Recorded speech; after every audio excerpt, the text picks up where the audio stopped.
We have just passed the halfway mark of Advent.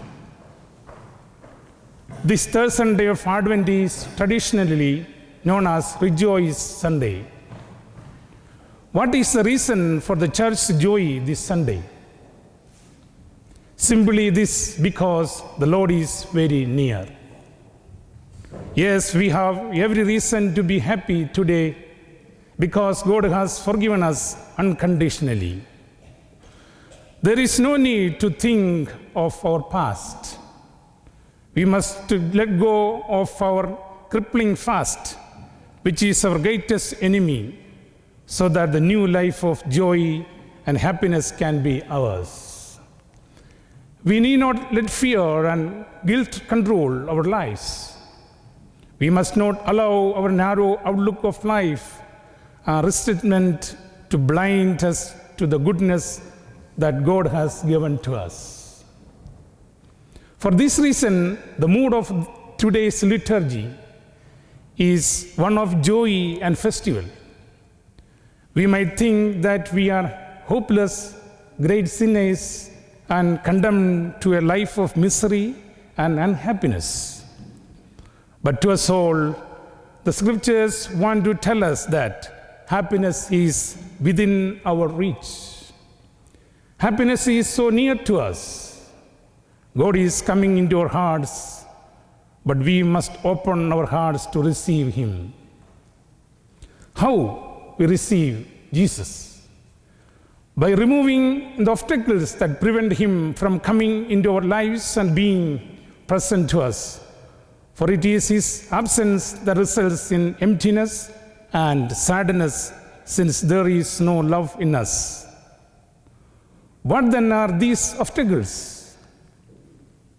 Firstly, we must remove the obstacle of selfishness and a closed heart. This is what John demanded of the people. He said, "If anyone has 2 cloaks, he must share with the one who has none. And the one with something to eat must do the same." In saying this, John is not simply asking us to share our abundance. He is not saying, "You have 3 shirts, please give away 1. No. He is saying, "Keep only 1 for yourselves. The rest please give to those who do not have." In other words, John is saying that anything above our basic needs must be shared with others.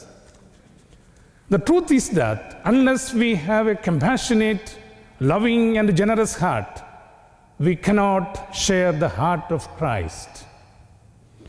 The inability to share and love will make us inward looking. As a result, we become cut off not only from God but from others as well. To be able to have a greater capacity to love and to share means to have a larger heart, which is to share in the heart of God. Secondly, John says that we must live an honest life. To the tax collectors, John said, "Exact no more than your rate." Why? Because it was bad enough that they were collecting taxes for the Romans, their oppressors, but to collect more than what they should do so that they could keep the balance for themselves is to teach the poor and increase the misery of the poor. The flip side of this dishonesty and greed is that we will find no peace in our hearts. We will live in guilt and fear. Indeed, without a life of honesty and integrity, we cannot find peace in our hearts. We live in fear that one day the truth might be out. Thirdly, we are called to live a contented life. Indeed, contentment is a necessary prerequisite for happiness. When we are not contented with what we have, then we become envious, jealous, and greedy. We begin to find fault with others. We become vindictive and revengeful. Some of us might even use unscrupulous means to get what we want. As a result, not only do we create competitions and enemies, robbing ourselves of our happiness, but also the happiness of others. Contentment is a key to peace and happiness in our hearts. But how can we live a compassionate, honest, and contented life? Is a question. If we rely only on our own strength, we will fail.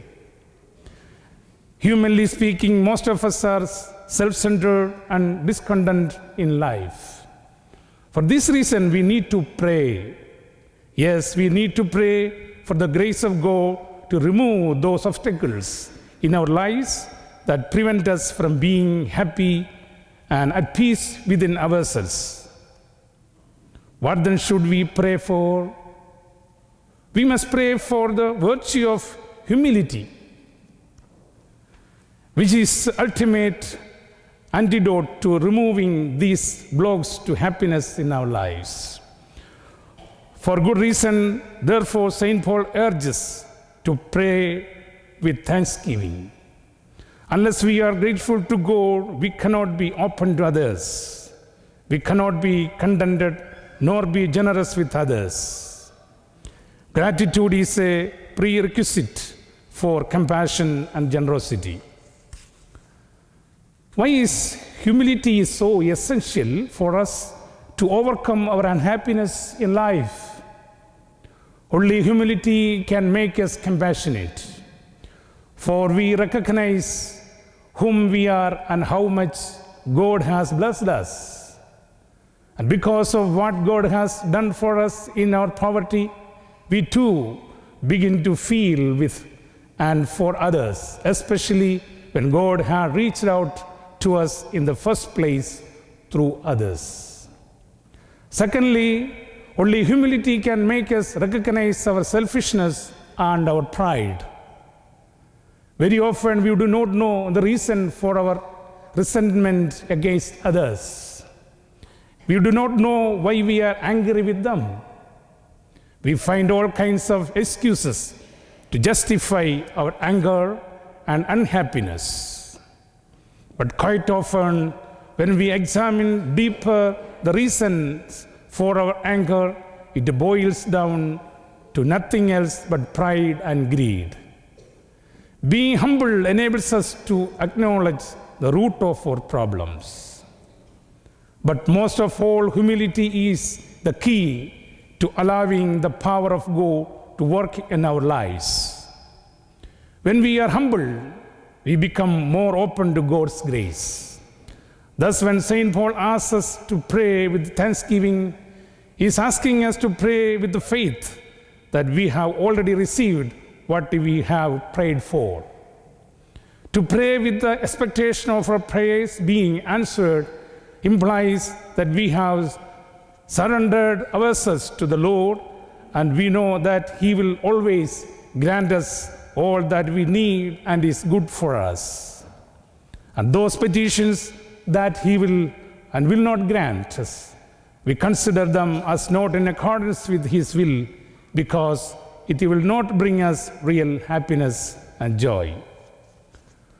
Thus, when we have removed all these obstacles, the chaff of the wheat, as John would put it, then we will find the Lord is so near to us, in our midst and in our hearts.